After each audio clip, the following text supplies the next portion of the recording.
নমস্কার বন্ধুরা, sister tasty kitchen আপনাদের সবাইকে স্বাগত জানাই।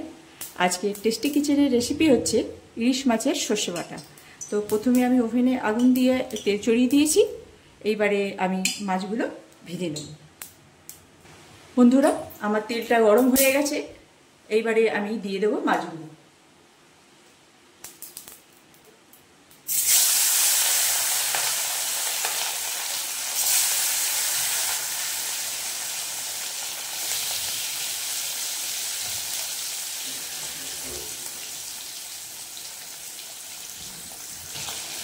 বন্ধুরা, আমার মাছ ভাজা হয়ে এসছে প্রায়।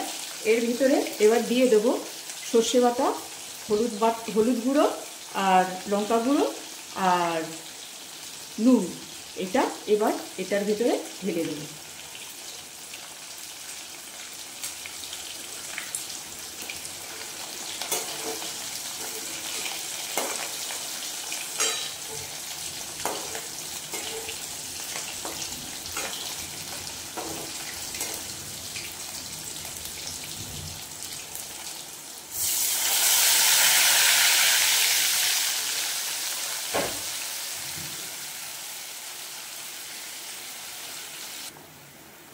সরি বন্ধুরা, প্রথমে আমি বলতে ভুলে গেছি কি মাছটাকে আমি নুন আর হলুদ দিয়ে মাখিয়ে রেখেছিলাম, সেইটা আর কি ভেজেছি।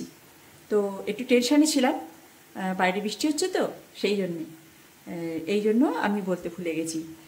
তাই আমি বলে দিলাম যে প্রথমে আমি নুন হলুদ দিয়ে মাখিয়ে রেখেছি মাছটাকে, তারপরে ভেজেছি, তারপরে সর্ষে বাটা, হলুদ, লঙ্কা গুঁড়ো আর নুন দিয়ে আমি সর্ষে বাটা, ইলিশ মাছের সর্ষে বাটা করছি। বন্ধুরা, এই যে আমার ইলিশ মাছের সর্ষে বাটা প্রায় হয়ে এসছে।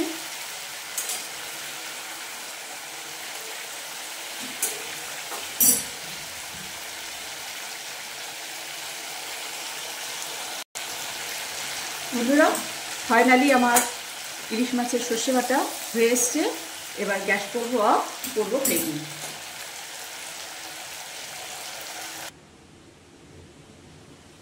বন্ধুরা, এই যে আমার ইলিশ মাছের সর্ষে বাটা কেমন লাগছে বন্ধুরা? ইলিশ মাছের সর্ষে বাটা একদম সিম্পল রেসিপি। আমার মা এভাবে আমাদেরকে বানিয়ে খাওয়ায় ইলিশ মাছের সর্ষে বাটা। তো ভালো লাগলে আপনারা বানিয়ে খাবেন, এনজয় করবেন।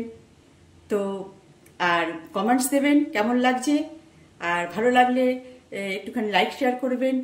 ওকে, বাই।